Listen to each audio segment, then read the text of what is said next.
Welcome to this week's edition of the Lowe Down, presented by Lexus, the last one before the international break. Rebecca Lowe, Tim Howard, Robbie Mustoe. 5 questions for me, 30 seconds each. Whistle will blow when I'm supposed to stop talking.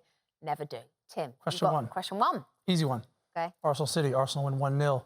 Some really good productive substitutions by Mikel Arteta. Did Arteta get the best of Pep Guardiola today? Yes. And you know what? I've sat here a number of occasions on the Lowe Down and criticised Arteta's substitutions and criticised Arteta's selection and criticised Arteta full stop. So today, credit where credit is due. He got the right lineup, bearing in mind who he couldn't pick. He made the correct decision in terms of substitutions. When Martinelli came on, I thought that was a real statement of intent. And then, as we looked at on the broadcast, he put on the other three, Havertz and Tomiyasu and... Partey. Who? Partey. Partey. And the four of them created the goal. So, absolutely. And you could just see in the face of Pep in his interviews afterwards, he was properly devastated. Yeah. He was trying to be like, yeah, this is cool. I mean, I'm cool with it. You know, sometimes you lose games. He was devastated. So, yes, he did. OK, question number 2. So Spurs now, after 8 match days, are sitting top of the Premier League. Do you consider them to be title contenders? Well, I mean, it's really mean if we say no, isn't it? Because they're top of the... Well, I know I can, but 8 games gone, 20 points, no defeats. No, they're not. No, they're not. Don't think they are. Why not?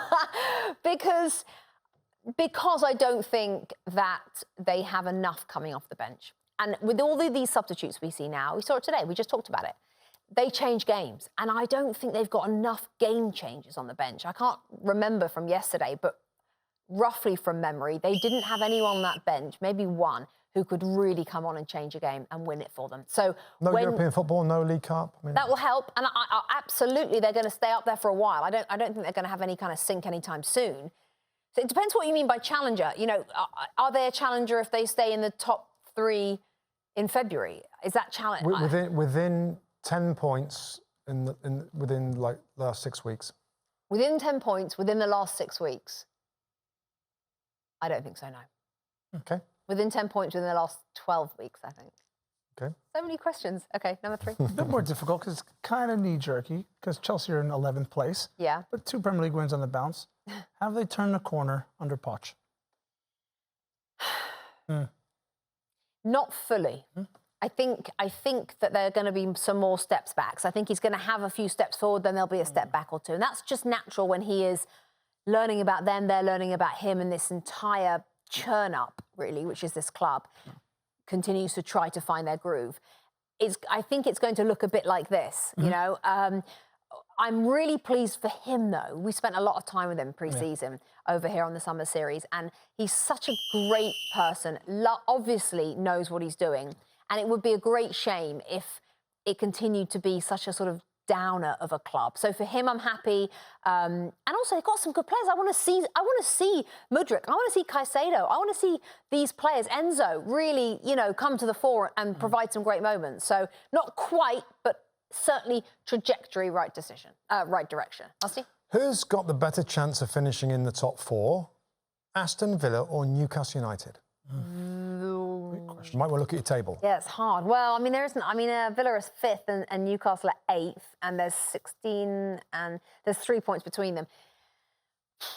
That's what I'm saying. They've both got European football, but the emotions attached to Newcastle's European football, I think, is going to be more draining, and we saw it today when they let West Ham back in near the end. I'm going to say Villa, but I'm not sure Villa are going to do it. But I think if you ask me between the two. I think it will be Villa, based on the fact that I don't think there is a spotlight on the Europa Conference League anywhere near. Well, obviously, it's an obvious thing to say. There is in the Champions League. And so I think with that comes added pressure for Newcastle, added emotion, added draining, more rotation needed, harder games.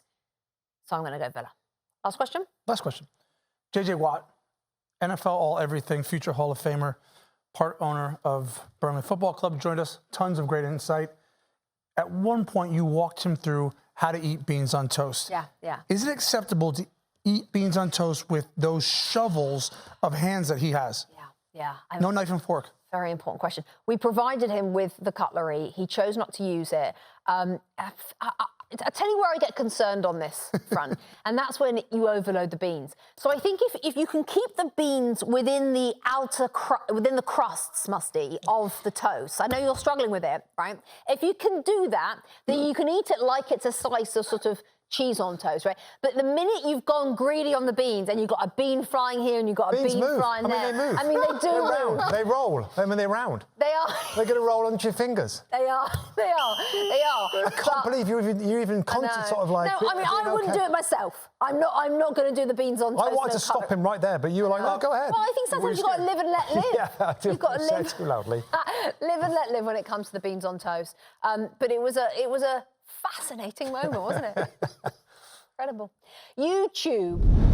Our channel on YouTube is the NBC Sports YouTube channel. Premier League original series, Premier League update, the two Robbies, the Lowe Down Premier League tactics session. Yeah, that's why they employed us, to talk about fake beans, right, on national television. That was this week's edition of the Lowe Down, presented by Lexus. Hi there, I'm Rebecca Lowe, studio host for NBC's coverage of the Premier League. Don't forget to hit subscribe to watch more videos all season long. And for even more Premier League content, from original series to live matches, head over to Peacock. And be sure to tune in for Premier League mornings every weekend on USA Network and on Peacock. We will see you there.